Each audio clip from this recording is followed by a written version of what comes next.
All right, we've got the map up here. Welcome back to RSBN's coverage of the Coronavirus Task Force press briefing for Sunday, April the 19th. This again wasn't on the schedule, but President Trump announced that they were going to have one, and now it's been moved to 5:45. Originally, it was scheduled for 5 Eastern. So while we have just a few minutes here, I would like to do what we did yesterday. I am curious as to the extent of this pandemic thing. You know, we hear a lot about all the people, the numbers of infected and things on the news.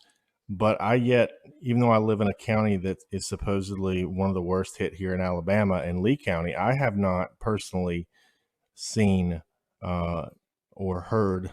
I don't know anyone who has been affected by this. So we're going to do what we did yesterday just to get a general idea of how this, who this is affecting. I'm curious to see if our viewers have been affected, not obviously economically. We all have been affected somewhat by that. But if you know anyone or if you yourself have been infected, let us know what it was like, or what if you've recovered, or what state you're in. If you want, you don't have to get too personal, but just give us an idea of how many of you out there. We have, I guess every night we have between 10 and 15, 20,000 people watching on our YouTube. So it'd be nice to see out of that sample of people, how many have contracted or know anybody who has contracted, and what the if there was recovery or not. So just let me know in the comments section on YouTube, and it'd be interesting just to know. Hope all of you are taking care of yourselves, and we can get back to normal everyday life very soon.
We are awaiting the president. He should be out any minute. The press conference was scheduled for 5:45 Eastern time. We are now coming up right now on 6 o'clock, awaiting President Trump. Another press conference that was not scheduled at the beginning of the day, but he announced there would be one. So we will have that any minute.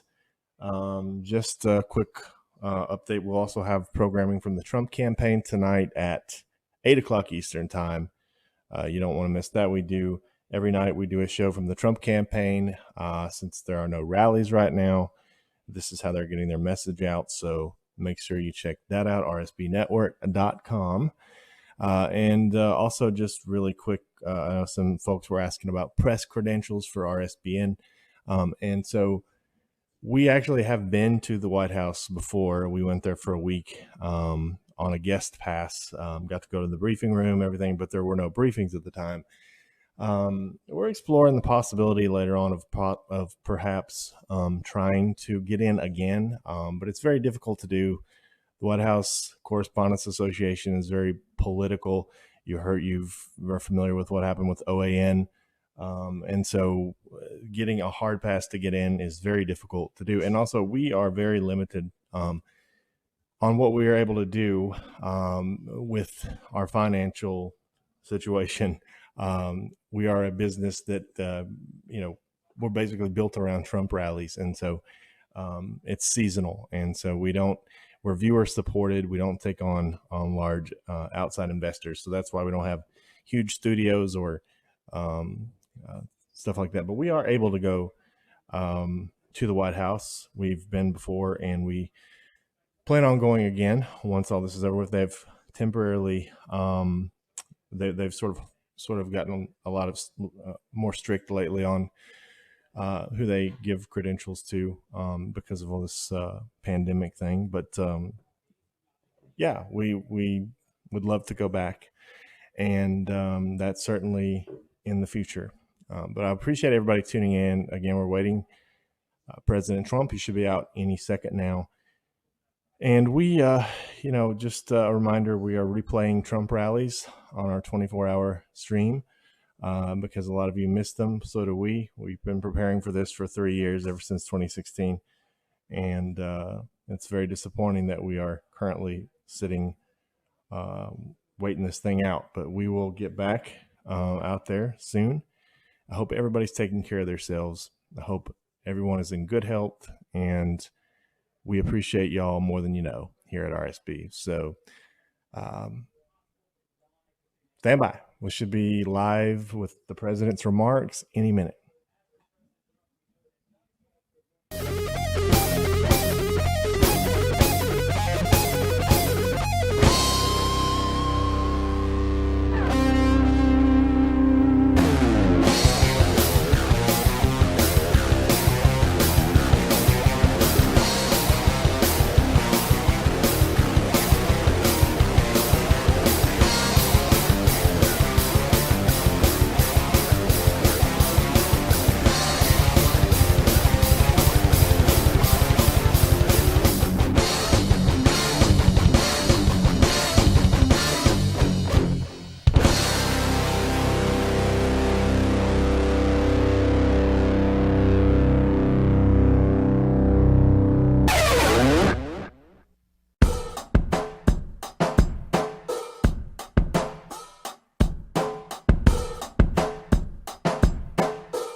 Don't talk about Texas or Amarillo skies. Don't talk about Houston or them Austin City nights. Don't talk about Galveston or sweet, sweet Abilene. Don't talk about Texas.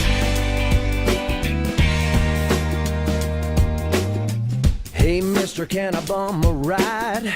Anywhere you're gone is fine, as long as it's out of town. I could even fill your tank as a way that I can say thanks. I'm feeling kinda down. We can talk about anything that you want to, except one thing, mister, I'm begging you.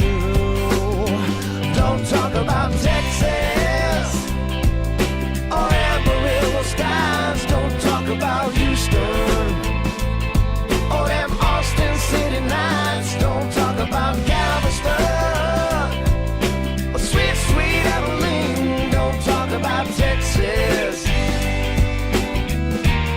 That's where she said goodbye to me.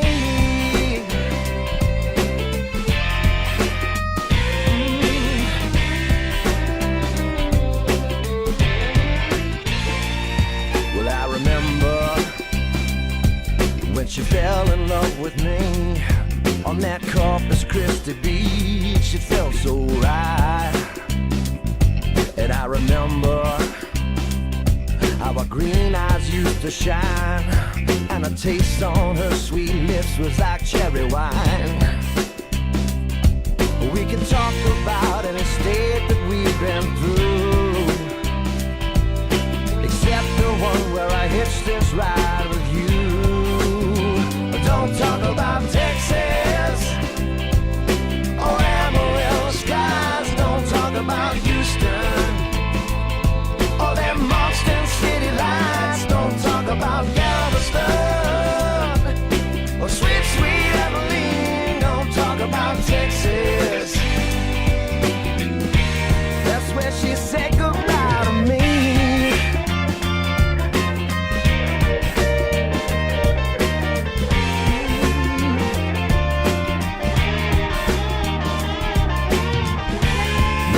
someday I might just go back and find the best love this cowboy ever had. Yeah. Don't talk about Texas or Amarillo skies. Don't talk about Houston or them Austin city lights. Don't talk about Galveston or sweet, sweet Abilene. Don't talk about Texas. So don't you talk about Texas or Amarillo skies. Don't talk about Houston or them Austin city lights. Don't talk about Galveston or sweet, sweet Abilene. Don't talk about Texas. That's where she said goodbye to me.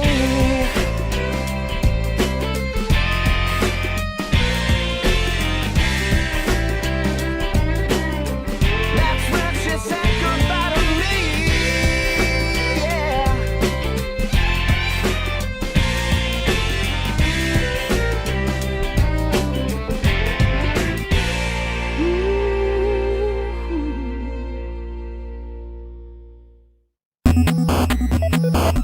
Yeah.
are you?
It's nice to have a seat, right?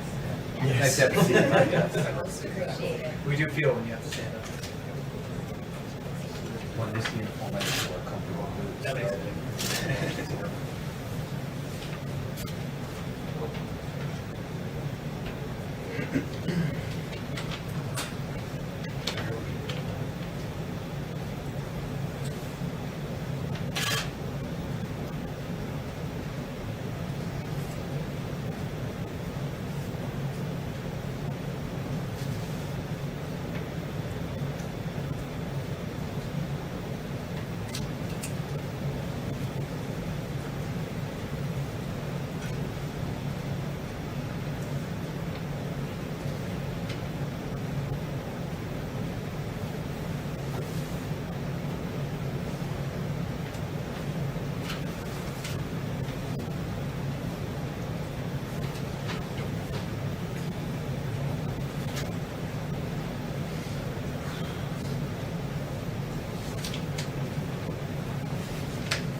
it all right.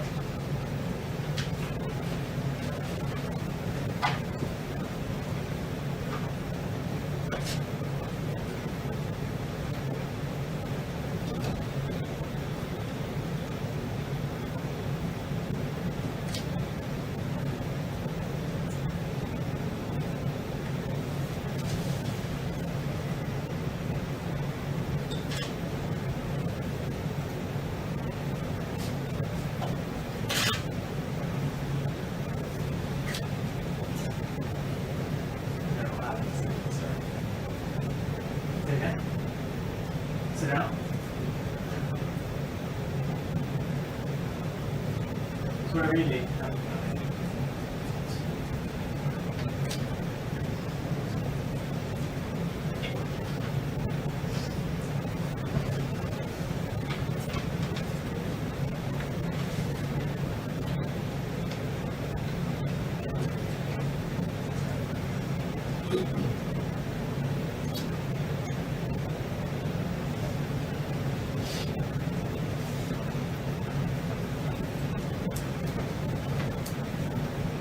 Hey, John, good evening, sir. We are still waiting for the president, the vice president, some members of the president's coronavirus task force. They have made their way into the briefing room, so that's a good sign that we may be getting closer to the start of this. They gave us the 2-minute warning about 6 minutes ago, so we'll just kind of wait and see what happens next. We are expecting to get an update on a number of fronts, including testing, what the governors will be hearing tomorrow from the administration as they continue to offer the guidelines, how children really allow children to walk in the officials.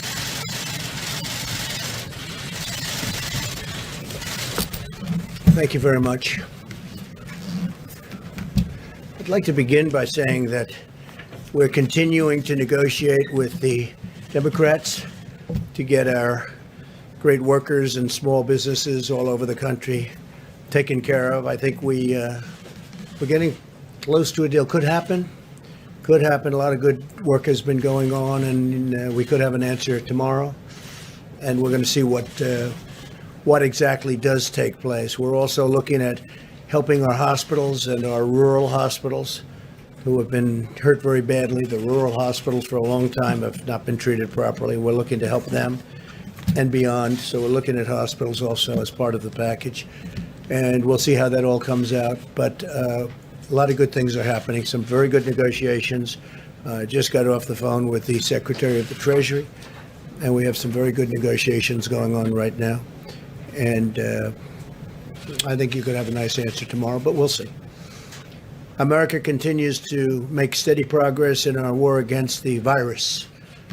As of today, we've tested 4.18 million Americans. That's a record anywhere in the world. The United States has now conducted more total tests than all of the following nations combined: France, the United Kingdom, South Korea, Japan, Singapore, India, Austria, Australia, Sweden, and Canada. And our testing is expanding very rapidly by millions and millions of people. So we've done more testing than all of these countries combined: France, United Kingdom, South Korea, Japan, Singapore, India, Austria, and Australia, Sweden, and Canada. That's something, right? We're doing a great job. This team is an incredible team, and that includes Army Corps of Engineers, a lot of our military people, our admirals, our generals. One of our great admirals here has done an incredible job. You haven't slept too much in the last 2 months either. Look at him. But somebody said to me, "President, you look tired." I said, "I should be tired. We should all be tired, but we have to win, right?" Yes, sir. Tomorrow, the vice president will lead a call with our nation's governors from FEMA headquarters, Mike, to review what more they could do and do together to develop locally tailored testing strategies. Working very hard with governors now on testing. We want to help them out. Before the call, we'll send them a full list of all of the large laboratory machines in the states. They have a lot of machinery in the states that some aren't that aware of, but they're there, and they're really high quality machines, by the way. And the potential capacity of those machines if they're fully utilized. A couple of them didn't know that they could be utilized in a different manner. They were only up to 10%, and they can go 90% more. Many governors are still relying on their state laboratories rather than the full and much larger capacity that is available to them. As an example, commercial laboratories such as Quest and LabCorp, these are massive laboratories that can handle a lot more than they're being sent. A few days ago it was at 30%. They're only at 30% capacity now. I don't know, probably the same, but they have a lot of capacity. In addition, academic laboratories, big research labs, there's tremendous capacity out there. And some of them want the fast, the instant Abbott machine, which just came about due to the research during this little short period of time, and it's very quick. But these labs can do it very quickly also, and they're massive. They can handle much more than the small machine can handle. We continue to procure millions of swabs, test collectors. I have something here, just happen to have it's a swab. Looks innocent, not very complicated. Anybody like to see what it looks like? Should I open it? Does everybody? Open it up. I will. This is what it's about, right? Does it remind you of something? Reminds you of this, right? One's a swab, one's a Q-tip. It's actually different. It's very sophisticated, actually, but it's a little bit like, so this is the swab. And we've ordered a lot of them. They have a lot of them. Some of them, some of the states, they were shipped to states, and the states don't know where they are. And but that's it. Why don't we give this to Karen? Perhaps she'll take an extra test. Right? But this is a big deal, and we're working on it, and we're working with the companies. And I think in the end, we're going to have a tremendous success. Nobody is close to us. No country is close to us. In fact, and I appreciate it very much, the Wall Street Journal wrote a fantastic piece, a highly respected gentleman, Christopher DeMuth, and this piece was just in the Wall Street Journal, weekend edition, and Trump rewrites the book on emergencies. That's what's happened, too. And we just read one paragraph. He's given pride of place to federalism and private enterprise, lauding the patriotism and proficiency of our fantastic governors and mayors, meaning I do call them fantastic when it's appropriate, and our incredible business leaders and genius companies. I guess I probably use those terms too, when they're doing a good job. When they're not doing a good job, I don't use those terms. Our heroic doctors and nurses and orderlies and our tremendous truckers, they have all done good jobs.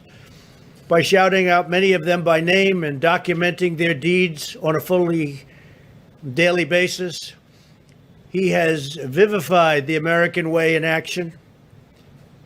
Once it was reluctantly aroused. It was hard to get it aroused, and it is hard to get it aroused, but we got it aroused. When asked why he has not issued orders for nationwide home and business lockdowns, he has emphasized that the intensity of the epidemic varies widely and is best met by calibrated state and local judgments. That's the judgments of governors and local people. And added pointedly that such steps would conflict with the Constitution. But very importantly, he's just a very respected gentleman. To see this was a very nice feeling. Not for me necessarily, but for all of the people that have worked with us. I mean, they've worked so hard, and we've developed tests that are so fantastic. We've come up with things that nobody had ever heard of, and we did it during this pandemic. We did it under pressure. It's called reaction under pressure. It's pretty amazing what our people have done, and that includes all of our military people and our CDC, just about everybody you can imagine, including Tony and Deborah. And they've worked long hours. There's nobody that's getting a lot of sleep. We're close to finalizing. I want to thank the writer, Christopher, of this article, and it's a great article. That was, frankly, the Lisa, but what I read, it was a great article. We appreciate it. We're close to finalizing a second partnership through which a U.S. manufacturer would convert its existing plant to produce over 10 million additional swabs per month. And we should be ready to announce this in a very short period of time. We also are going to be using, and we're preparing to use, the Defense Production Act to increase swab production in one U.S. facility by over 20 million additional swabs per month. We've had a little difficulty with one, so we're going to call in, as we have in the past, as you know, we're calling in the Defense Production Act, and we'll be getting swabs very easily. Swabs are easy. Ventilators are hard. Ventilators are a big deal, and we are now the king of ventilators. We have so many ventilators. You know, I said nobody that needed a ventilator has been turned down. It's pretty amazing. Nobody. We're working with the world-class team at Oak Ridge National Laboratory to use its injection molding capacity to potentially produce over 10 million collection tubes per week. That's tremendous numbers. In the meantime, the Supply Chain and Logistics Task Force continues to surge testing and needed supplies all throughout America. Mike's team and the task force, they just met. They've been meeting virtually every day. And it's a great team, right? It's a great team. They've been doing a great job, Mike. You've been doing a great job. Many governors are doing this incredible work, and they're working with us very closely on testing and working in their states. And again, it should be a local thing because it's all these points within a state. But we're helping them a lot, and we want to help them a lot. We're going to help them more than a lot, actually, if you think about it, with what we've done. Think of it, we've done more than all those countries combined. We're encouraging them to share their successful strategies with other governors. Some of the governors are doing a better job than others. The robust capacity that we've brought online will empower governors to deploy sophisticated strategies so they can safely reopen their states. Some people believe in testing very strongly, and other people believe in it less strongly, but still it's a very good thing to have. I think we can say that. Some people believe in it like they can't exist without testing, and other people don't believe in it nearly as much. They can see how they're doing, and they feel how they're doing. And they've been pretty vocal about that. I think you know pretty much who I'm talking about. But I believe if they want it, we should give it to them and get it for them and work with them. You must remember that the governors wanted to have total control over the opening of their states, but now they want to have us, the federal government, do the testing. And again, testing is local. You can't have it both ways. Testing is a local thing, and it's very important. It's great, but it's a local thing, and we're going to get it done to a level in a very short period of time, because all of the swabs are coming in, all of the necessary materials, a lot of them, as I said, are already there, but a lot of people don't know that yet. But we'll be doing testing at a level, already we're doing testing at a level nobody's ever done before, but we'll be doing testing at a level that the biggest tester in the world will be very happy very soon. And it's very much like ventilators. You don't hear the word mentioned. And that's much tougher when you have to build these machines. We built thousands of machines. We'll more than help the governors, and we'll make sure that everything goes well, just like it did with ventilators, just frankly like it did with face masks, on a much easier subject. As face masks, again, everything's easier than a ventilator. Ventilators are tough. But now, I spoke yesterday with the president of Mexico and with various other countries. We're going to be helping them with ventilators. We have tremendous numbers of ventilators. In fact, I understand that Governor Cuomo is going to be sending up to Massachusetts some of the excess ventilators that we were able to get, and that's great. I think it's a great thing. The number of new hospital admissions is also significantly down. When you look at these numbers, it's a good thing to see, other than the fact that we also know how people have been just ravaged by this curse, by this horrible scourge, plague, call it. It's got many different names. in many of the hotspots, including a 50% decline over a 9-day period in New York City. That's a fantastic decline. It's a beautiful thing to see after going through the opposite.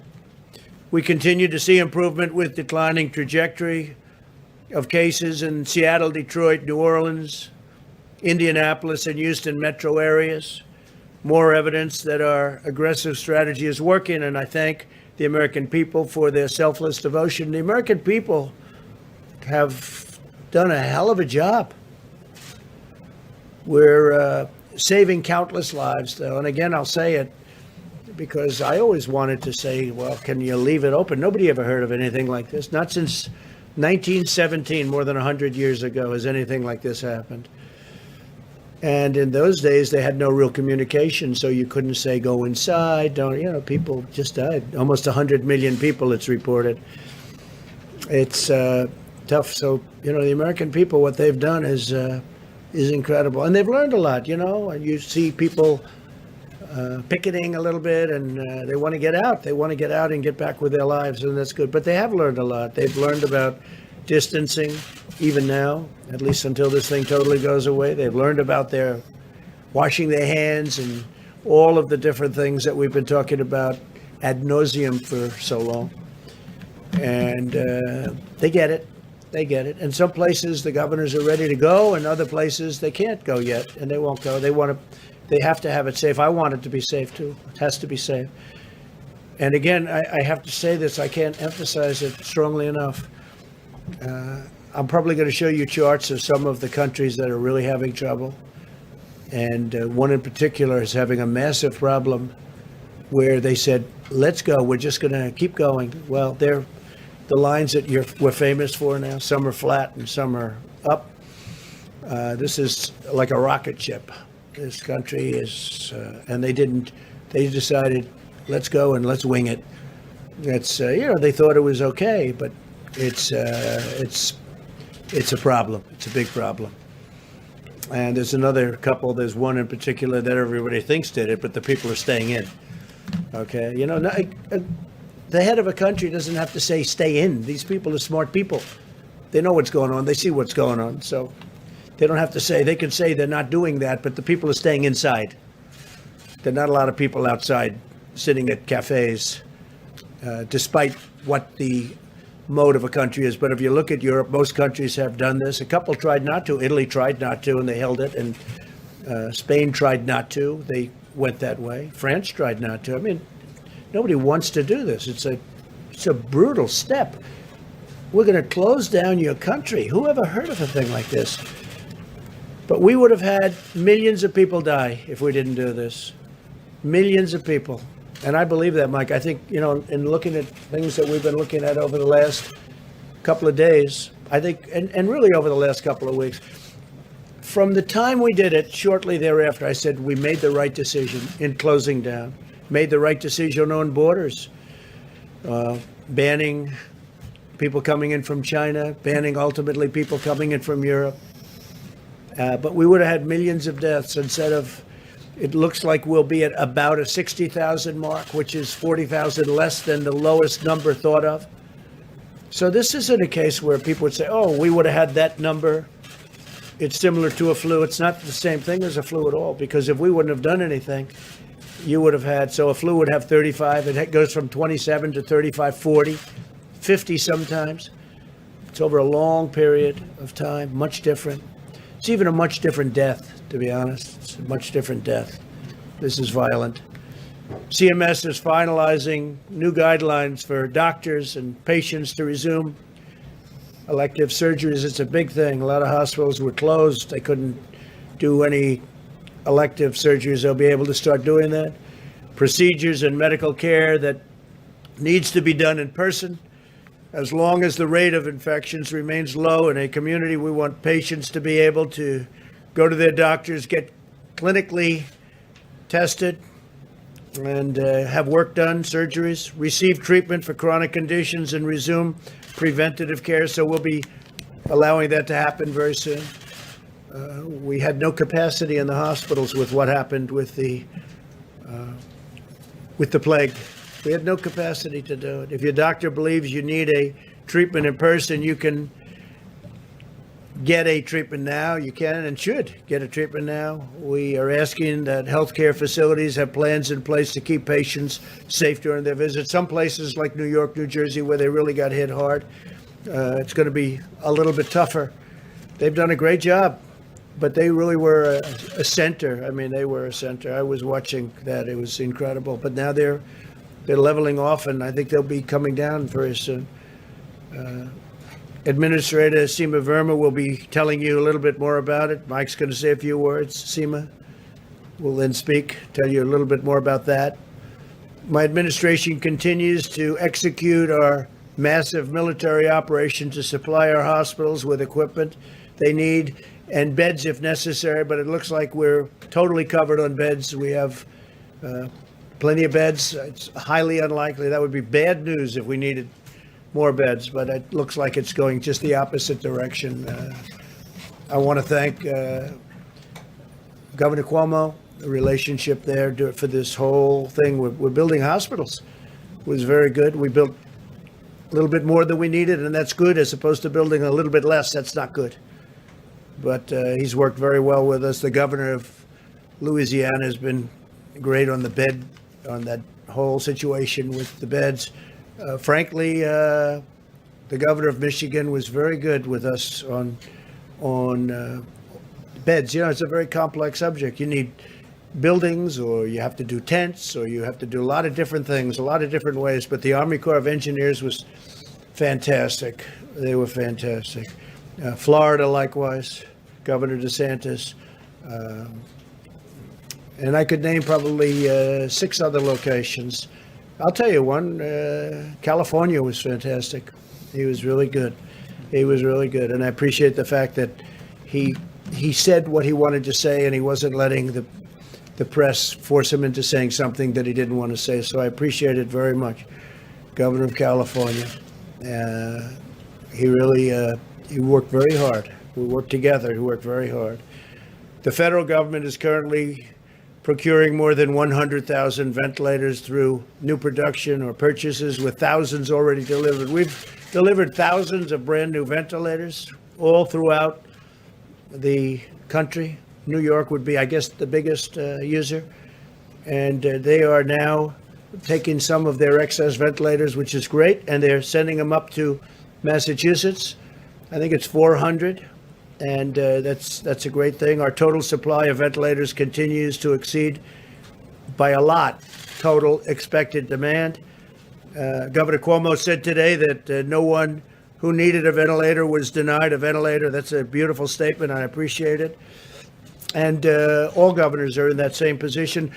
We do have a clip that I thought would be appropriate to put up today. It'll take 2 minutes, and I think you'll find it interesting, but we appreciate it. And let's see if we can do that. You'll turn out the lights, and we'll see if we can do that. Thank you.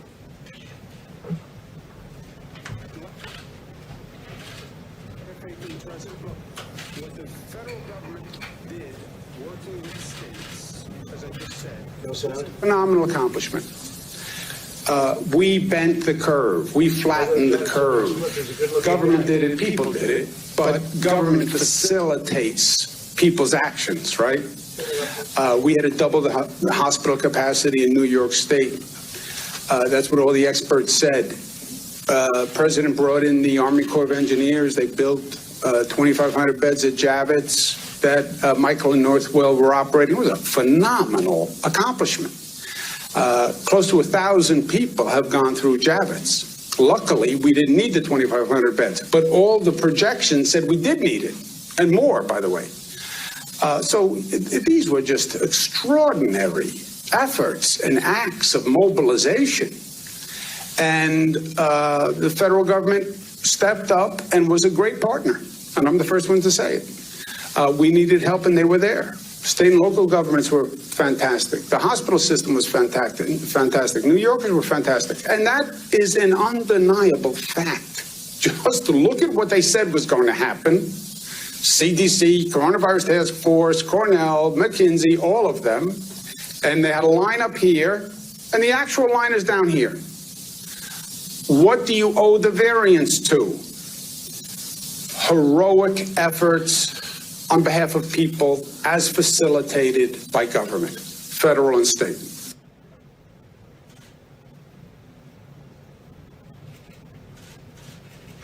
We actually had something else. Are they finished with it? They left out the good part. Great job, fellas. What was the good part? They did a better job on ventilators. No. Andrew had something else to say that was really nice, but we won't go through that. But he really, I mean, it was really a good statement. Do you want to put the rest of it up, or do you not have it? I just think it's so good because it's bipartisan. You know, this is not about Democrats, Republicans. This is about a thing that hit our country, the likes of which has never happened to us before. Wars, those wars, Civil War, sure, but the First World War, the Second World War, they're not fought on this country. This is being fought in this country, but it's being fought in 184 countries all over the world. It's terrible. But I want to thank Andrew, Governor Cuomo, for the statement. He actually, if you go a little bit further, it was even far beyond even that. So it was good. Do you remember? Huh? We're going to try to work on getting the first part of it. Well, that's okay. Whatever. But it's he said some really good things, and that's it. It makes people feel good. It's actually the Wall Street Journal. Christopher was saying, I want to make people feel good too. I want to make, when they're doing a good job, I want to make people feel good. I want the Admiral to feel good. He's worked so hard. Mike has worked so hard. And it was very nice. It was on this morning. It was Andrew this morning. It's a little longer clip than that. But you'll see, it was really a very nice thing that he said. And people really appreciate that because they've done a great job. The federal government's done a great job. I mean, with all of it. And this is easy. The swabs that's easy. We have them coming by the tens of millions. We have them coming at a level that you'll have so many swabs you won't know what to do with them. That's easy. So they'll all be there. A lot of them are there already. They're learning about their testing capacity that they didn't know about that we have in the various labs, including academic. They have to remember, you have a lot of these big colleges that have labs that are totally ready to help. But I want to thank the Dynamic Ventilator Reserve because what they've done is incredible. That's a capital DVR, by the way, an innovative public-private partnership. That's what we created. We're gaining access to up to 65,000 additional ventilators in hospitals across the nation that can be redeployed very quickly to areas with the greatest need when they're not in use. And we right now have almost 10,000 in our reserve. We've been able to give away thousands, like we helped Andrew, or we helped Phil in New Jersey is doing a great job. Andrew would tell you that too. They have a very good relationship working together and working with us. But we have, now we're back up to almost 10,000, and this is after giving away tens of thousands of ventilators. And we're going to fill up the reserves of states. We're going to work with them so in case this happens again. But we're also going to help other countries. I was telling you, the president of Mexico, we're going to be sending a pretty large quantity to Mexico. They very much need them, and to other countries where they need them. I've had about 6 calls with leaders of other countries, and they need them. They're hard to get done. Our companies stepped up, and they did an incredible job. Some of them were automobile companies, and they take an assembly line, and they'd say, guess what? We're making ventilators now for a while. But because of the historic steps that we've taken, I remain confident that every American who needs any of this equipment, any of the things we're talking about, will either have it now, already has it, or will shortly have it. Through the Project Airbridge, we've completed 64 flights carrying over 600 million pieces of personal protective equipment, such as gloves, gowns, and other medical gear, with 50 more flights scheduled in the very near future. The team doing that is an incredible team of military people and young geniuses. Some are older geniuses, but mostly younger geniuses, I think I can say. Some are people that made vast amounts of money in Silicon Valley. And, these are very smart people. The job they've done is incredible. I said, where do you come from? Well, I sold my company, sir. Oh, really? How much did you get? I think he said $700 million. I said, that's good. You want to work for the government? No, I want to help our country, sir.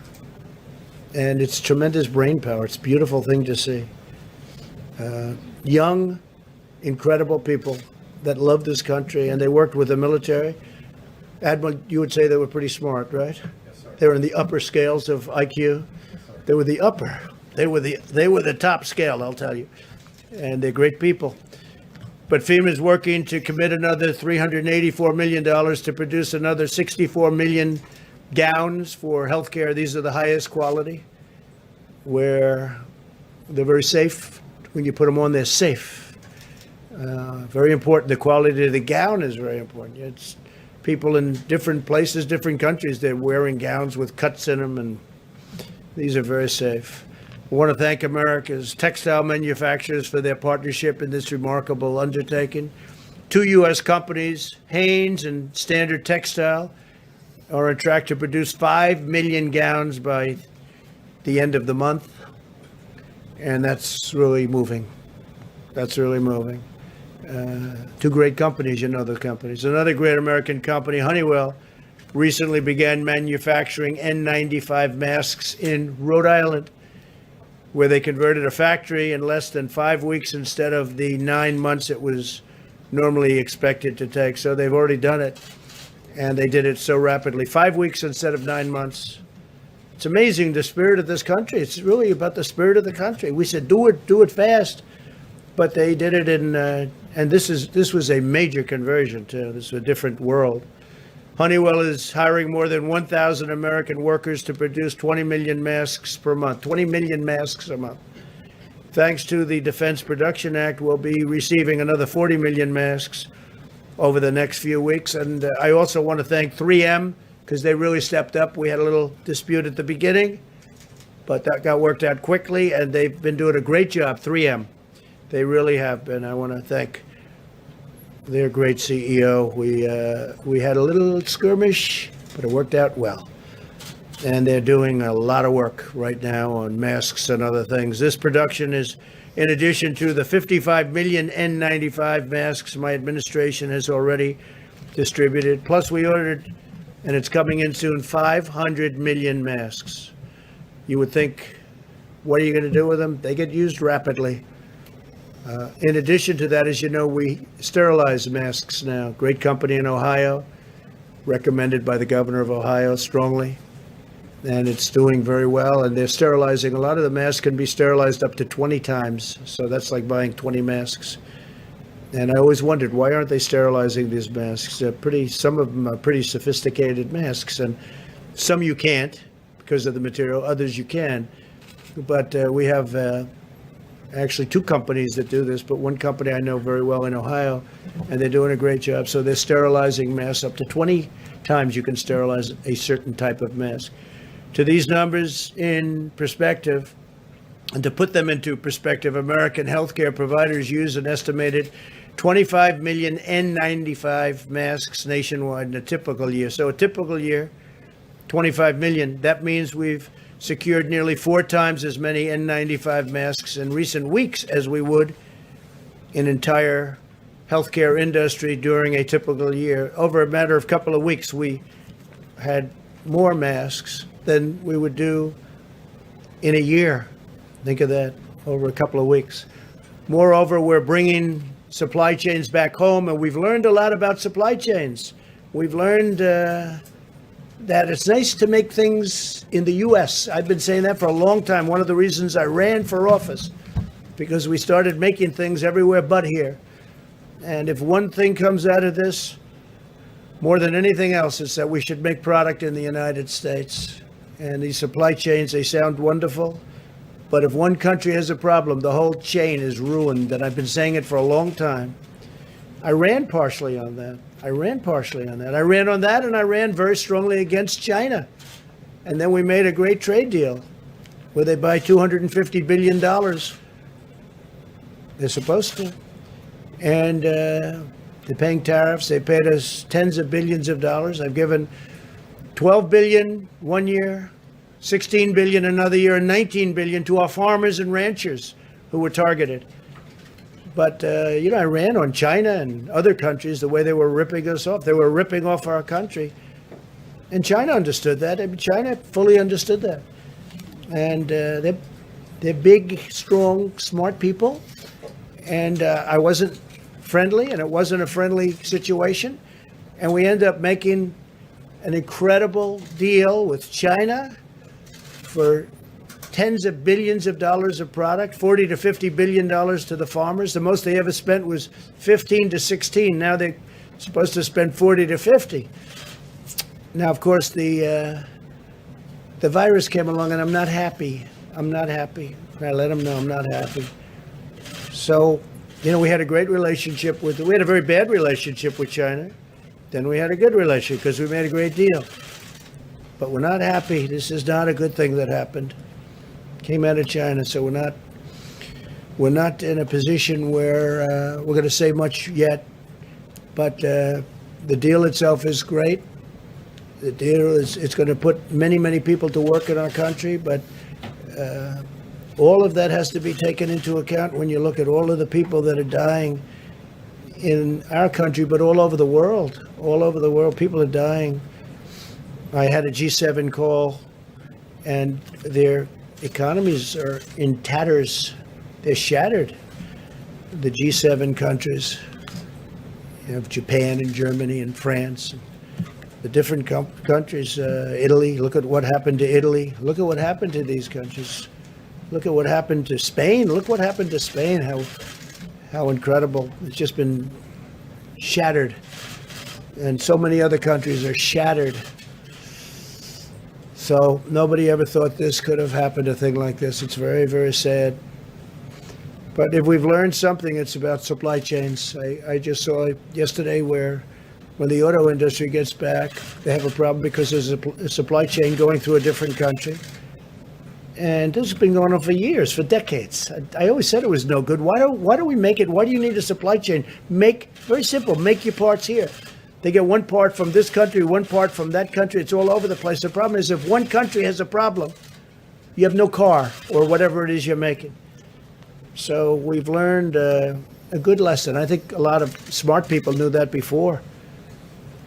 But we've distributed many hundreds of millions of masks. This pandemic has underscored the vital importance of reshoring our supply chains and bringing them back into the United States where they belong, where they should have never left. What happens if you're in a war and you have a supply chain where half of your supplies are given to you by other countries? Who are the people that thought of this? These are globalists. It doesn't work. It certainly doesn't work during rough times, bad times, or dangerous times. So we're going to continue to fight the virus. We're talking to China. We spoke to them a long time ago about going in. We want to go in. We want to see what's going on. And we weren't exactly invited, I can tell you that. If you look at some of the investigations that are going on in terms of World Health Organization, and I'll take it a step further. World Trade Organization too. World Trade. We did years ago, many years ago. The World Trade Organization. From the day China came in, that's when they were mainlining it, and then boom, they were up like a rocket ship because they took advantage of every little ridiculous clause in the World Trade Organization documents. They were a developing nation. China was a developing nation. They make the cars, they make the plant, they make everything. And they're a developing nation. So we've had I might have gotten elected to a certain extent because of China and other countries. One of my big things was trade. The United States is getting ripped off in trade.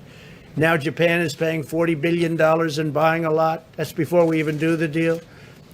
U.S.-Mexico was a great deal. The NAFTA was one of the worst deals ever made in trade history. And I would also put the World Trade Organization in that same group. So I was very tough on these countries. With China, we made the deal, and we became friendly. But then this happened, and this is tantamount. This is something that's really incredible. I do want to read the something that I just saw today on television. I was looking and I just said, that's an interesting statement. We talk about the Democrats, and it was a statement made by Brett Baer, good guy, smart. On February 19th, there was a Democratic debate in Las Vegas. That was February 19th. That's way after I closed entrance from China into our country. So Brett goes, on February 19th, there was a Democratic debate in Las Vegas. 3 words weren't said during the debate: virus, coronavirus, or COVID-19. Those 3 words never came up. That was, I just thought it was a very interesting, because, you hear these people, some of the people, the Democrats said, oh, this, that. It never even was a part of their dialogue. Now they bring it up because you see what happened. So now, but they didn't bring it up. But I brought it up. I brought it up a long time before I made the trade deal. And I was not easy to deal with. They understand that. We still have 25% on $250 billion that they have to pay us. And it's a lot of money. We've taken in a lot of money, and we've had a lot of beneficiaries, including our farmers and ranchers. So in addition, we've launched an unprecedented effort to develop new treatments and therapies to battle the plague. Therapies, to me, are the most exciting. The vaccines are obviously so important, but the therapies are immediate, and we have some things that are really looking good. We call COVID Treatment Acceleration Program. We're accelerating all of these great companies that are looking, and we have government agencies looking too. NIH. This extraordinary program is slashing red tape to speed and development anti-rival, and if you look at what we're doing in terms of the speed, it's unrivaled. It's totally unrivaled. There's never been anything like it. The FDA and Dr. Stephen Hahn, a highly respected man from a great institution, left that job to come here. The job he's doing is incredible. And we're working with Scott, his predecessor was terrific. We're working with a lot of people, but the speed of development for antiviral, antibody, and immune therapies is at a level that nobody thought even possible. And I will say this, we're getting very good results. It's a little soon yet, but if we could find the therapies that would solve the problem, if somebody has a problem, we can get it taken care of, so it's not so devastating as it has been. With that, I'm going to ask Vice President Pence to come up, and I have to say it's a Sunday evening, and this man has not stopped. He's working, we all are in all fairness, but he's been working with his task force and everyone else round the clock for months, and I just want to thank Mike. Thank you, Mike. Thank you, Mr. President.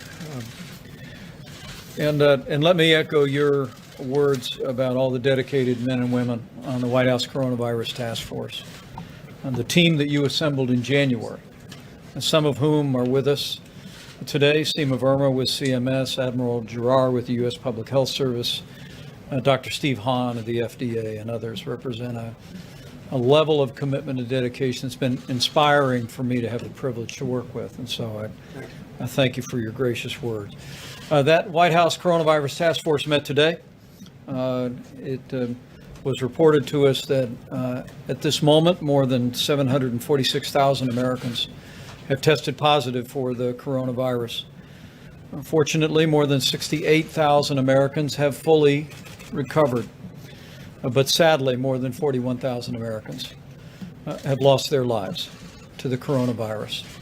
And we always want to express our deepest sympathies to the families in their loss, as well as to all the families who have loved ones that are struggling with this disease.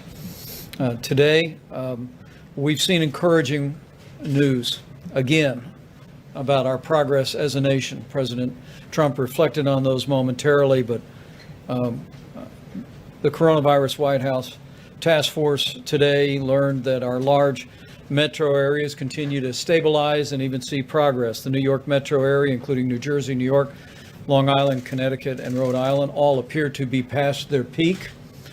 The Detroit metro area also appears to be past its peak and is stable. New Orleans metro area actually is the most stable of all, areas where we had a major metropolitan outbreak. And the Denver metro area is stable. We're dealing in Colorado with a meatpacking plant issue. And of course, California and Washington remain low and steady. Areas that we continue to watch carefully on the task force include the Chicago metro area, Boston metro, and the Philadelphia metropolitan area. The progress that we are making is a tribute to the American people. It's a tribute to state and local leaders in all of these areas and the partnership that our president has forged. But we just want to encourage every American, as we see this progress, to continue to heed your state and local authorities. I think the American people know no one wants to reopen America more than President Donald Trump. But I want to assure you, we're going to continue to work with governors of every state, with the president's guidelines for opening up America again, and we're going to work in a way that we can consolidate the progress that we have made and help move our states toward reopening our country. We also received a report today, and the coronavirus task force, at this point, 5,528 military personnel have been deployed across 24 hospitals and facilities, and 28,700 National Guard are on duty. On the subject of supplies, the president spoke about this at length, but at the present moment, we have more than 9,055 ventilators on hand. We actually added 91 ventilators to that supply because of the production that the president and our task force at FEMA has activated. In the next 7 days, we'll be adding 576 ventilators to the strategic national stockpile.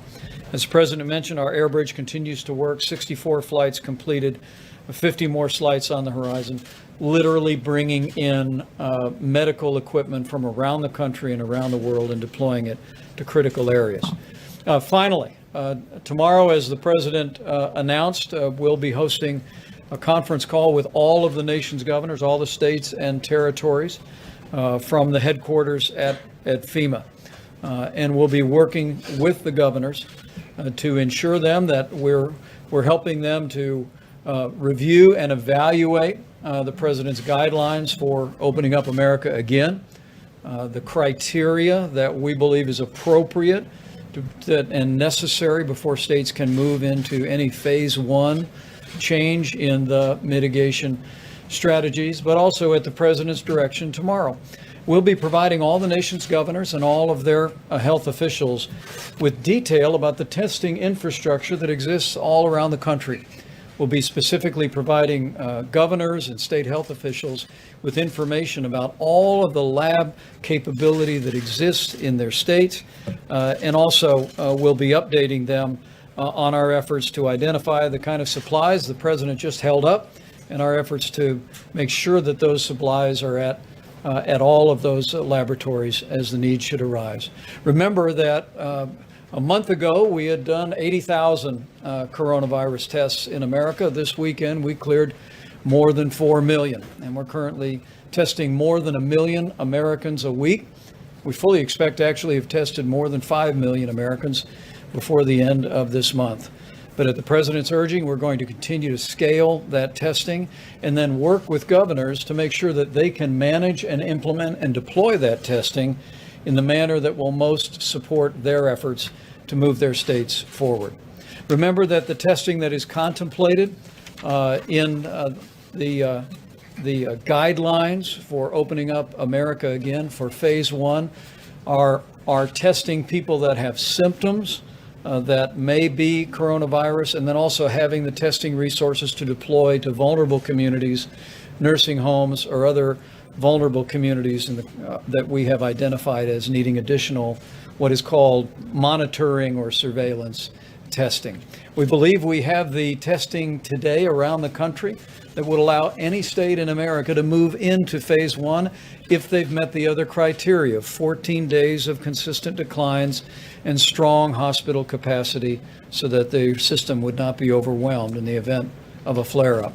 But we're going to be working with governors tomorrow on the subject of testing and supplies. And as the president said again this evening, we're here to help. We forged a partnership with governors around the country, and tomorrow we'll be building on that partnership to hopefully arrive at the day that we can make sure governors around the nation have the best advice and the best resources to put America back to work. Thank you, Mr. President. Very good. Seema, you've done such a great job. Please come up and say a couple of words. Thank you. Thank you, Mr. Vice President, Mr. President. So just a few weeks ago, we stood here and asked the American healthcare system to delay elective surgeries and procedures. And the reason why we did this is we wanted to make sure that the healthcare system could deal with any surges. We wanted to preserve equipment, make sure that they had the appropriate workforce to handle any surge. And our healthcare system did a fantastic job. They very quickly stood up telehealth services, and under the president's leadership, we started paying for these services under the Medicare program. But the reality is not everything can be addressed by telehealth. There may be a woman that needs surgery for breast cancer, somebody who has cataracts in their eyes that need to be able to see better, and sometimes a doctor just needs to be able to listen to their patient's heart. We've heard across the country that doctors' offices have closed and many healthcare systems are furloughing their staff, nurses and doctors. Under the president's leadership, we've put out over $90 billion in accelerated payments under the Medicare program, $1 billion of grants with more dollars on the way. But thanks to the American people, we are in a much different place. You heard from the Vice President that there are many places around the country where they're seeing a decline in cases, and hospitals are reporting that they have unused capacity. And so as part of our Opening Up America, we are issuing guidelines today about how we can reopen the healthcare system. So these are recommendations around phase one. Now, every state and local official has to assess the situation on the ground. They need to make sure that they can still address surges. They need to make sure that they have adequate supplies and a plan for conserving supplies. They need to be able to screen patients and healthcare workers for COVID virus. And they need to make sure that patients feel safe when they come in to seek healthcare services by assuring that they have the appropriate cleaning in place and that they observe social distancing inside the healthcare facilities. And this isn't going to be like a light switch. It's more like a sunrise where it's going to be a gradual process. And healthcare officials across the country and healthcare systems need to decide what services should be made available. And ultimately, doctors and patients need to make decisions about their healthcare services. And we want to make sure that systems are reopening so that they can stay open and doing that in a very measured way. And I want to thank all the healthcare workers on the front lines who have done a fantastic job in providing care and comfort, serving as a liaison between family members. They've done a fantastic job, and we owe a debt of gratitude to them. And to all those providers that did adhere to our guidelines. They did the right thing, and it has made an extraordinary difference. I also want to take a couple of seconds here to talk about our nursing homes. Our hearts and minds are with the patients and the families of those living in nursing homes. This is an extraordinarily difficult situation. People living in nursing homes are of the most vulnerable patients. They're elderly. Many of them have underlying health conditions. And this has been a very hard situation. And I really appreciate the strong efforts of governors and local communities that have shown great leadership in supporting nursing homes across the country, particularly Governor Baker, Governor Hogan, that have had special efforts around supporting nursing homes. FEMA is also working on a plan to make sure that nursing homes have the supplies that they need. And just last week, we increased the reimbursement in the Medicare program for high throughput tests. And we are also paying for labs to go out to nursing homes to collect samples. And that's going to really support efforts on nursing homes in order to isolate patients. Today, we are also announcing, under the President's leadership, an effort around nursing home transparency. It's important that patients and their families have the information that they need, and they need to understand what's going on in the nursing home. And so today we are announcing that we are requiring nursing homes to report to patients and their families if there are cases of COVID virus inside the nursing home. We are also requiring nursing homes to report directly to the CDC. And this is very important, as you've heard Dr. Birx talk about. As we reopen the United States, our surveillance effort around the COVID virus will also begin in nursing homes. And so by having this reporting system, this will support CDC's efforts to have surveillance around the country and to support efforts around contact tracing so that we can mitigate the spread of the virus in those communities that show spread starting in the nursing homes. So again, I want to thank all of the local officials that have done an amazing job in supporting the nursing homes, and would urge all state and local leaders to follow their lead and do everything that we can to keep nursing home residents safe. Thank you. Thank you very much. And Dr. Hahn is here. If you need, he'll tell you maybe a little bit later if you want this, but I can tell you that very simply, the level at which they're approving things, tests, and being on top of the people that are doing the testing for therapies and for vaccines they've never seen anything like this. So I want to thank you very much, and stick around. Maybe they'll have some questions. Okay. Please go ahead. Mr. President, thank you very much. If there were groups of people planning to protest tomorrow against the government shutdown, what would be your advice? Against the shutdown? That they want the shutdown lifted. Should they Maybe go they wanna ahead look if at- it's in a state where there haven't been I 14 don't have days? any arrests. People feel that way. You're allowed to protest. I mean, they feel that way. I watched the protest and they were all 6 feet apart. I mean, it was a very orderly group of people. But, some have gone too far. Some governors have gone too far. Some of the things that happened are maybe not so appropriate. And I think in the end, it's not going to matter because we're starting to open up our states.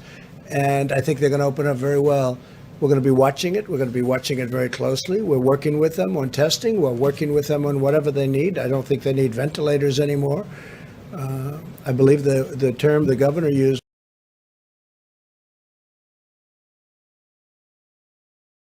was phenomenal. We've done a phenomenal job. That was the term that was the only sentence they left out, which is okay. But I appreciate that that's what Governor Cuomo said. But they've done a phenomenal.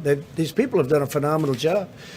As far as protesters, I see protesters for all sorts of things, and I'm with everybody. I'm with everybody. Please, in the back. Go ahead. In the back. Go ahead. You ready? Yeah. Yes, please. Thank you, Mr. President. Jen Pellegrino with LAN. Yesterday, you pointed out that Iran was likely not truthful in the reporting of the virus. Meanwhile, Senator Dianne Feinstein and other Democrats are looking for $5 billion in aid to Iran. Are you considering giving any aid to Iran? If Iran needed aid on this, I would be willing to do something if they want it, if they ask for it. I would be certainly willing. They were hit very hard. Obviously, those numbers weren't correct numbers that they reported. But if they needed help, if they needed aid, if they needed ventilators, we have thousands of ventilators currently on hand, and ventilators under construction, that are under construction. That's a mosquito. I don't like mosquitoes. I don't like mosquitoes at all. But if they, we would certainly be willing to help. What they should do is be smart and make a deal. It's only because of, you look at what happened. It's John Kerry, I guess, just doesn't want them to make a deal. And they're probably figuring they can wait. And maybe it will be Biden and they'll own America if Biden gets, and they know with me, it doesn't work that way. It doesn't work that way. If Joe Biden got in, they'd own America. Between them, China, Japan, Mexico, Canada, they'd own America. You wouldn't have a country left if he got in. Go ahead, please. Mr. President, the first question, you mentioned that you've seen some governors, I think you said this yesterday too, that some governors you think have gone too far. Which governors are you referring to, sir? Which states? I don't want to mention names specifically, but obviously one we can mention that's this, but really much beyond this is Virginia with what they've done on guns. He is playing with your Second Amendment. We can't allow that to happen, and that is indirectly related to this because you know what's happened with guns. People are buying guns at a level that you haven't seen before because of this surge of plague. So what he did was totally inappropriate. Other than that, I'm not going to mention governors, but I have a list, 1, 2, 3, 4, 5, 6, 7. On money, sir, you mentioned off the top that you hope that a deal may come tomorrow on the small business loan Well, program. I hope so. But, this morning Mnuchin seemed like this was ready to go. It seemed like any second now. Is there any Whatever it changes is, there? every time you say it's ready to go, then they say, oh, we have a good negotiating position now because he just said it's ready to go. So now, let's see what happens. But we want to take care of our workers. We want to take care of our small businesses. They're really the engine of this country. We have to when we open, we want to have those small businesses ready to go. We don't want those businesses abandoned because they couldn't afford their employees. They couldn't take care. And I want to take care of those employees. Well, what's the holdup now, sir? Just in terms I of can't tell you that. I can just tell you that we're negotiating with the Democrats, and they negotiate for things that we can't do, that we don't think are in the best interests of the people of this country. We are very close to a deal. I can't tell you whether or not we're going to get the deal or not. Who would say that? You want me to say we're going to have a deal before we have a deal? We have a good chance of getting a deal. A lot of good discussions were had today. We have a good chance of getting the deal. We want the deal. We want to take care of our workers. We want to take care of our small companies. Mr. President, please. Go ahead, please. Thank you, Mr. President. I have a question for you and also for Dr. Hahn, if I may, after I answer your question. Sure. In your remarks that you made just a few moments ago, in regards to reopening the U.S. economy, you said, I want it to be safe. And that's a sentiment obviously shared do. by No, I want it to be tens of safe. millions of Americans. I want it to be safe. And it absolutely. seems at odds, Mr. President, with the tweet that you had on Friday about liberating those 3 particular states, Virginia, Minnesota, and Michigan, because none of those states, Mr. President, have met the requirements that the Vice President and others on the task force have talked about in terms of reopening the economy. Do you see those two Well, if you ideas at take odds? Michigan, there were things in the Michigan that I don't think they were necessary or appropriate. Everyone knows that. I think the governor of Michigan, we're getting along very well, but I think the governor of Michigan probably knows that. I think she probably wished she didn't put some of them in. You can't buy paint, you can't buy seeds. Where did this stuff come from? No, we're going to be safe. We have to be safe. And we don't want to close anything. We're not going to be closing, but we're going to be doing it beautifully, systematically. We're working very well with the governors. I would say pretty much almost all of them. A couple of them, no matter what you do, you'll never satisfy them. You could find the cure tomorrow and they wouldn't be satisfied. They'd find a reason to complain. Wise guys. But for the most part, we're working very well with the governors. We have a great relationship with the governors. I can tell you, I've been on numerous calls with governors, and during those calls, without exception, they were friendly. And that's going back even a month from today. So I think that we're going to do a terrific job. I think the governors are going to do a terrific job, and we're starting to open our country. And, as you know, I just spoke with Greg Abbott today from Texas. He's fantastic. He's a fantastic governor. And he's going to be opening up parts of Texas. And you're going to be opening up parts of other countries, other states. And you know what that is. And by the way, other countries are at a point where they're starting. I see where Germany's starting to open up little sections. So there are a lot of great things happening. And we're going to start to open our country. And we're going to do it. It's like, as I say, it's like a beautiful puzzle. A state might even be a portion of a state. There are states, very big states. And you can have portions of states, Mike.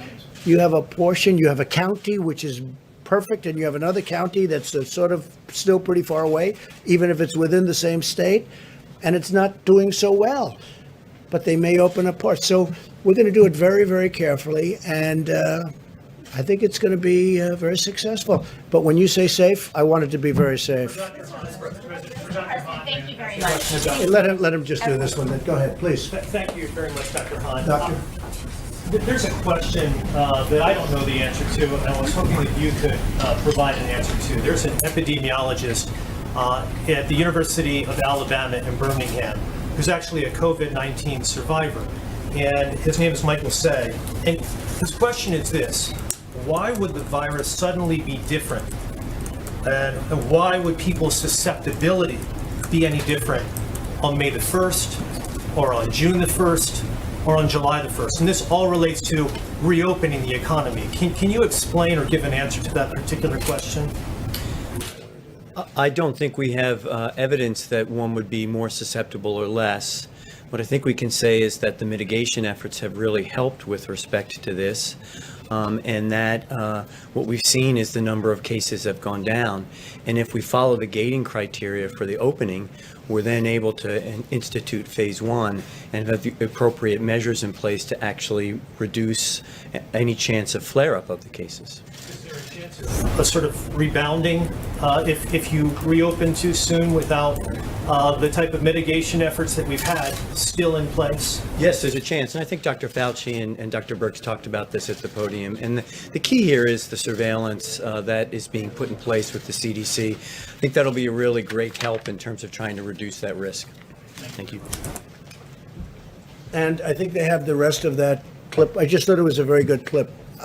I think it's a tribute to New York. I think it's a tribute to the federal government. And I thought it was nice. So I think they have that now. They can try it. Go ahead. Have we saved everyone? No. But have we lost anyone because we didn't have a bed, or we didn't have a ventilator, or we didn't have healthcare staff? No. The people we lost are the people we couldn't save. Not for lack of trying and not for lack of doing everything that we could do as a society, not only as a government and as a healthcare system.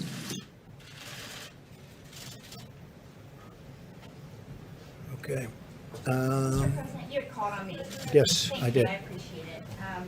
Since you shared with us something else that you saw on TV today, I have a question about something you said on Thursday, which is that you were angry because information about the virus should have been told to us earlier and a lot sooner.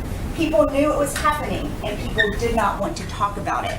Many Americans are saying the exact same thing about you, that you should have warned them the virus was spreading like wildfire through the month of February instead of holding rallies with thousands of people. Why did you wait so long Who are you to with? warn them? Who are you with? And why did you Yeah. not have social distancing until March 16th? Who are you with? I'm Weijia Jiang with CBS News. So if you look at what I did in terms of cutting off or banning China from coming in, Chinese nationals. But by the way, not Americans who are also nice and coming easy, from China. nice and easy, just relax. We cut it off. People were amazed. These gentlemen, everybody was amazed that I did it. We had 21 people in a room. Everybody was against it but me.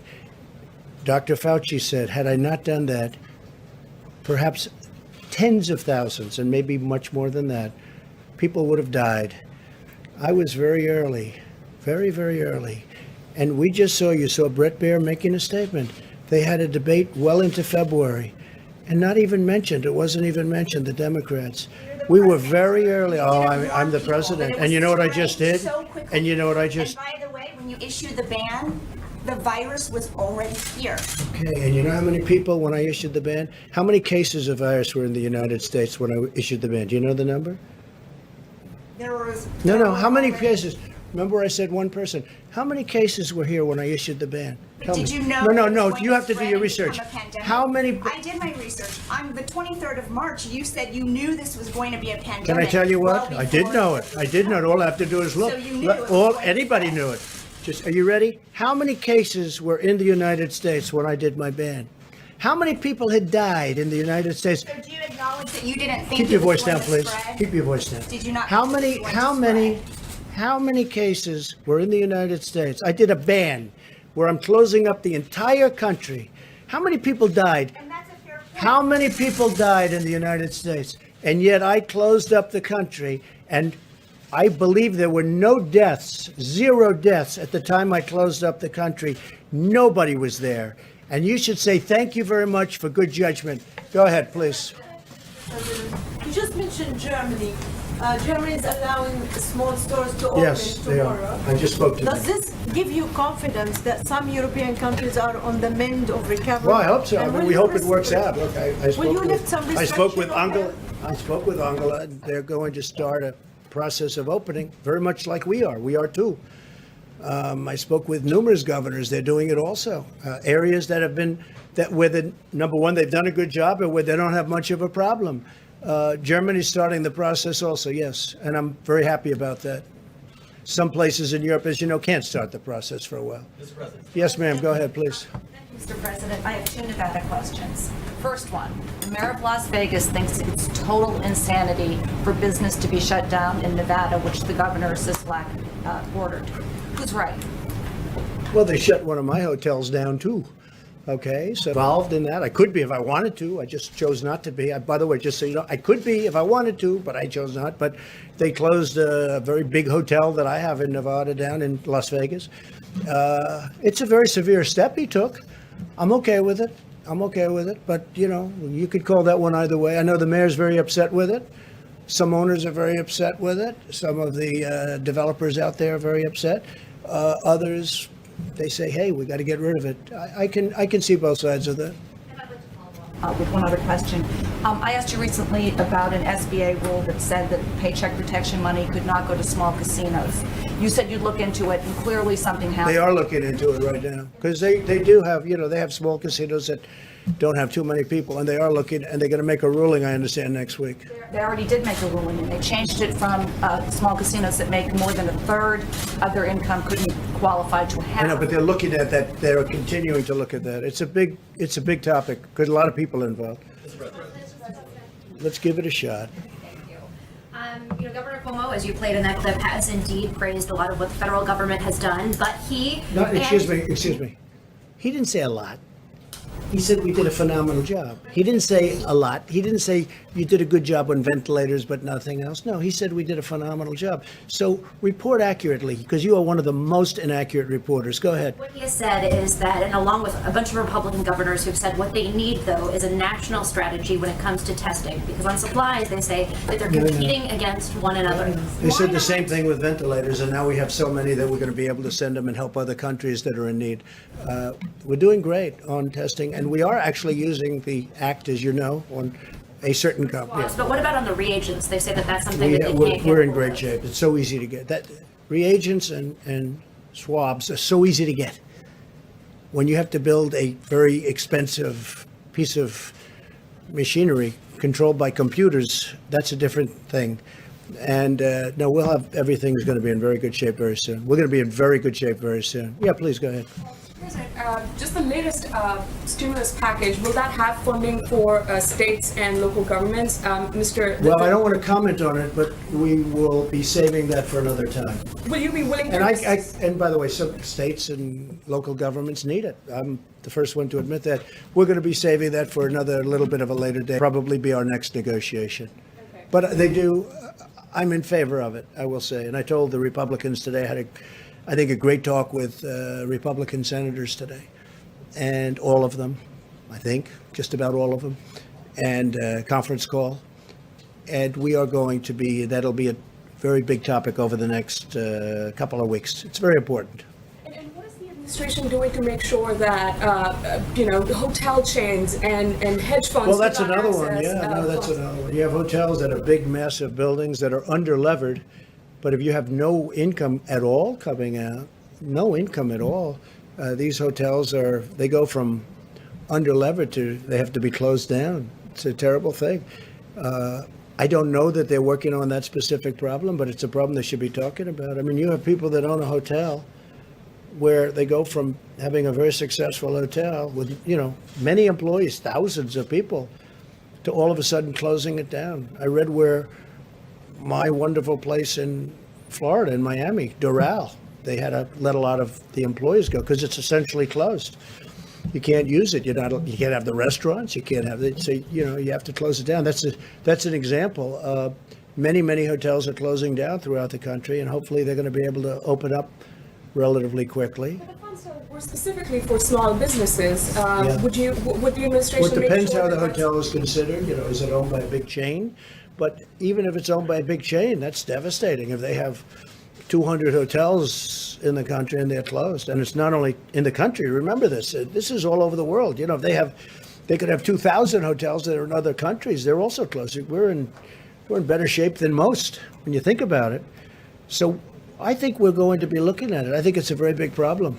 And it's a lot of people employed. Yeah, here we go. Mr. President, more than 22 million Americans are currently unemployed as a result of this. Today we hit the grim milestone of more than 40,000 Americans now having died from the coronavirus. Can you explain then why you come out here and you are reading clips and showing clips of praise for you and for your administration? Is this really the time for self-congratulations? Well, I will tell you this. What I'm doing is I'm standing up for the men and women that have done such an incredible job. Not for me, for the men and women, admirals, vice president, if I might, but all of the men and women, thousands, tens of thousands of them that built hospitals in New York and New Jersey and all over this country in record time. They throw up 1,000 beds in 4 days.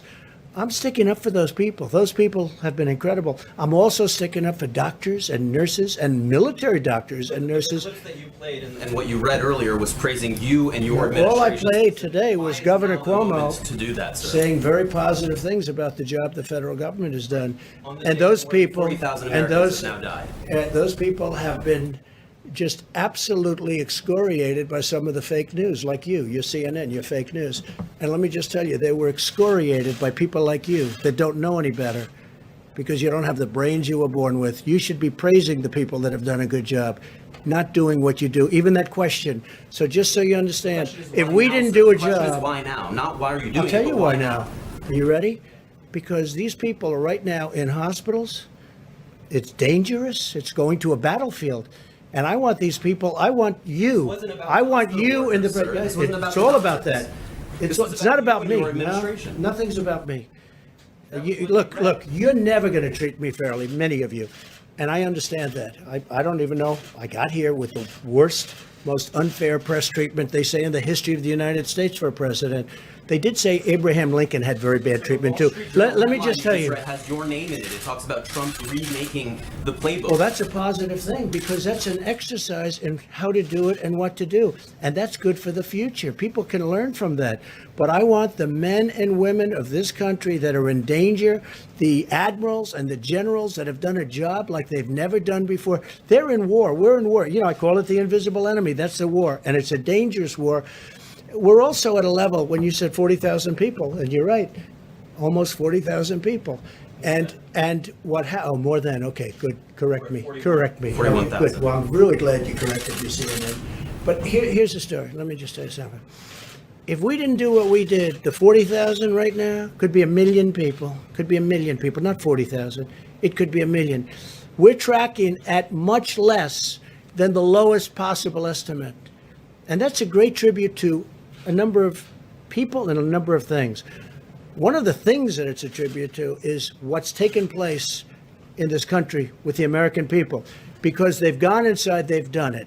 They've done a job that nobody thought was possible. And in fact, when they did the models, as they call them, nobody thought it was possible. They did models not based on this kind of success. I've seen New York streets, and I see it in the morning. I've watched all my life New York streets, and you can't even see the pavement. There's so many people. And you take a look this morning, you take a look, even on Friday morning, I looked at it, I saw it through a camera. There wasn't a person on Fifth Avenue, there wasn't a person on Madison Avenue. I've never seen anything like it, because people have really listened to instructions, and they've listened to what we've had to say, and the professionals, they've listened.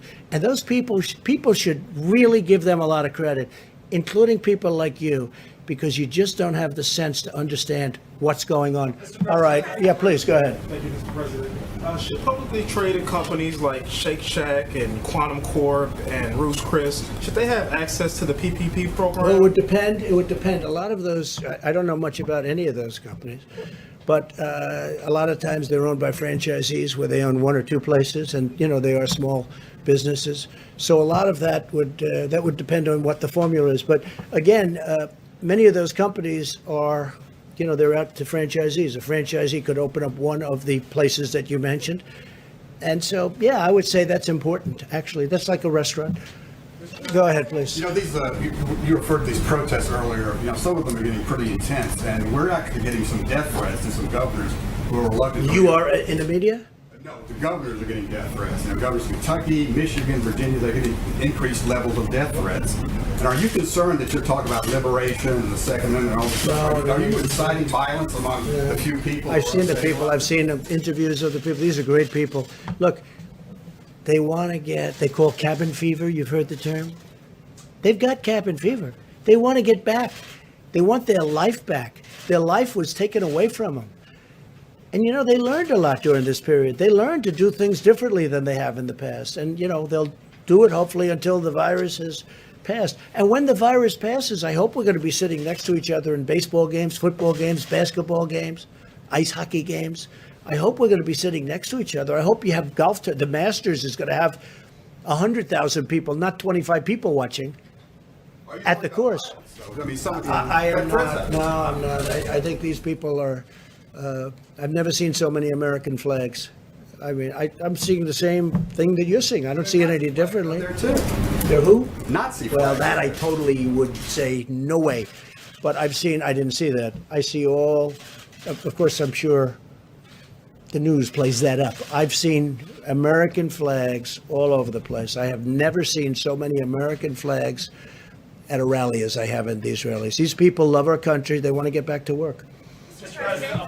Please go ahead. Have you thought any more about pardoning Paul Manafort or Roger Stone so they're not exposed to coronavirus in jail? Well, I just tell you this. Roger Stone was treated very unfairly. Paul Manafort, the Black Book, turned out to be a fraud. We learned that out during the various last number of weeks and months. They had a Black Book that came out of Ukraine, turned out to be a fraud. Turned out to be a fraud. They convicted a man, turned out to be a fraud. General Flynn was a highly respected person, and it turned out to be a scam on him. The FBI said he didn't lie, and Mueller's people wanted him to go to jail. Okay? So what am I going to do? You'll find out what I'm going to do. I'm not going to say what I'm going to do, but I will tell you the whole thing turned out to be a scam, and it turned out to be a disgrace to our country, and it was a takedown of a duly elected president, and these people suffered. I mean, what they did to him. And even the FBI said, and they had some, and nobody bigger fan of the FBI than me at the level of the people that really matter. But the top of the FBI was scum. And what they did to General Flynn, and you know it, and everybody knows it, was a disgrace.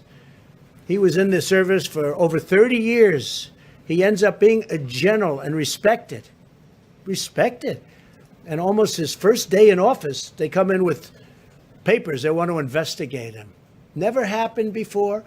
And now the tables are turned. Investigate the investigators, I guess. These were crooked people. These are bad people. These are very dangerous people. You know what they are, though? They're scum. They're human scum. All right, do you want to have one in the back, please? Thank you, Mr. President. The CDC has finally admitted to profound failures with testing kits from the beginning of the outbreak. Is this a function of lax oversight from the Obama-Biden administration? Well, it's not from me. I mean, they came in and they had some problems early on, but we've straightened it out. But yeah, look, I told you we inherited a lot of garbage.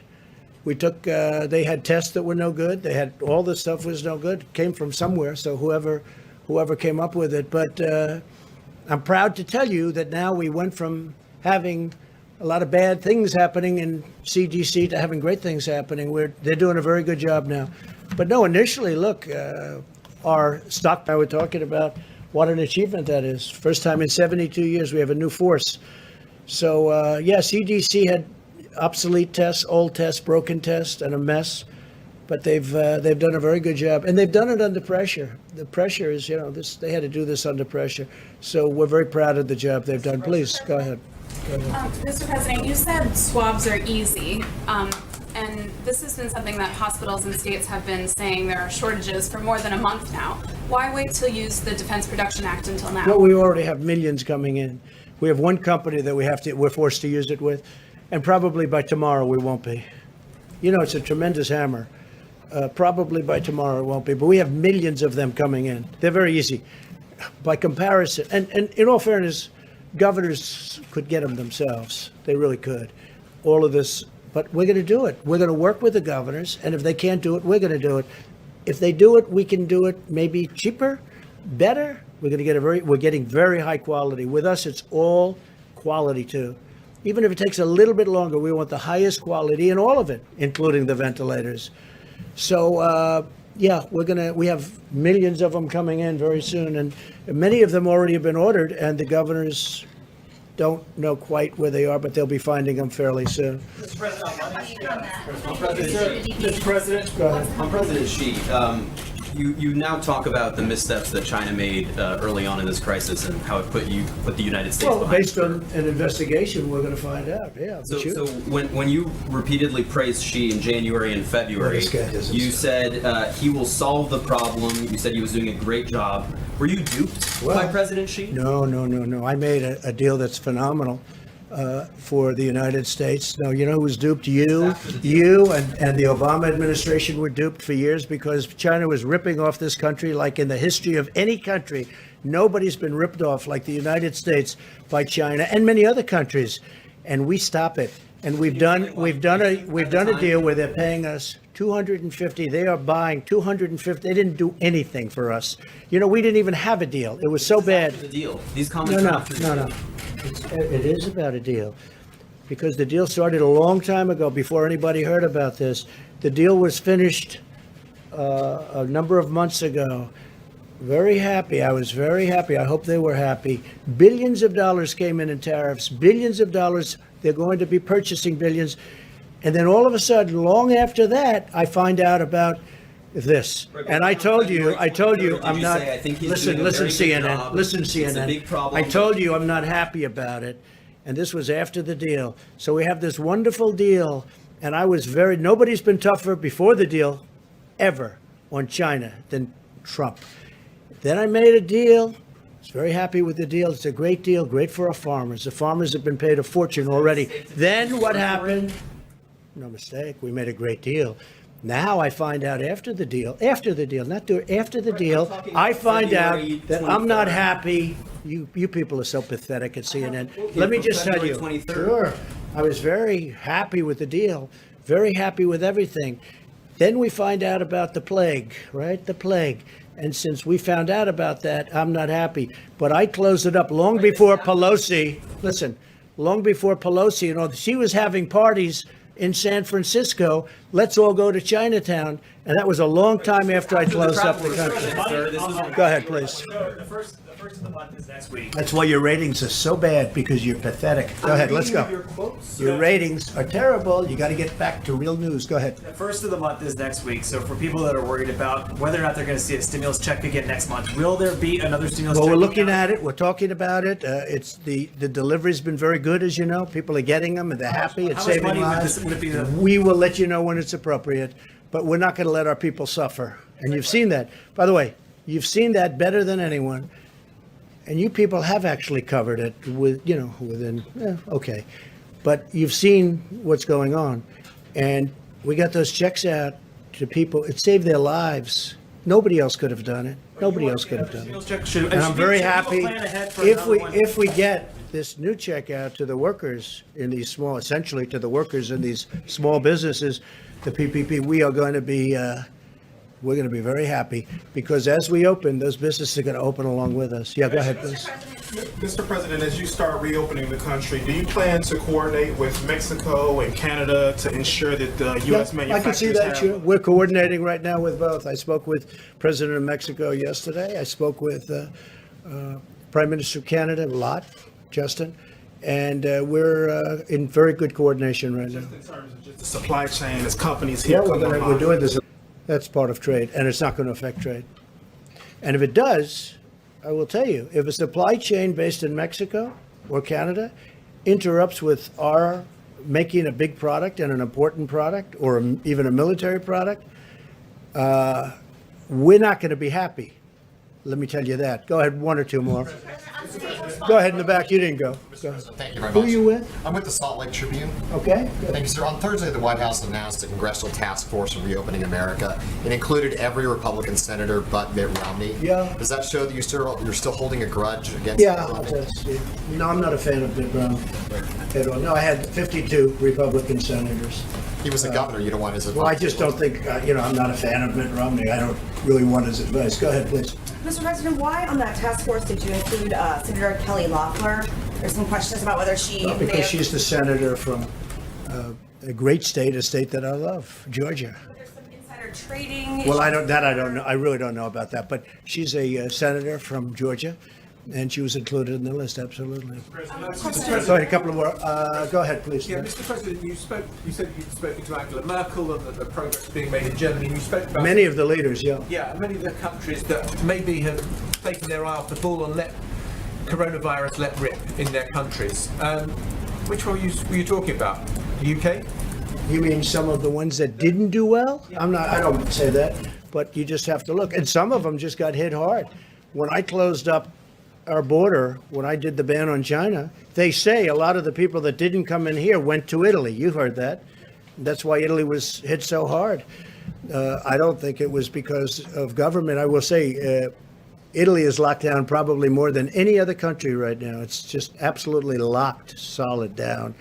But they got hit very hard because people that were coming to the United States couldn't come because I closed the country in January, and they went to Italy, they say. It had to do with trade. It had to do with the purchase of certain materials, and Italy was another alternative.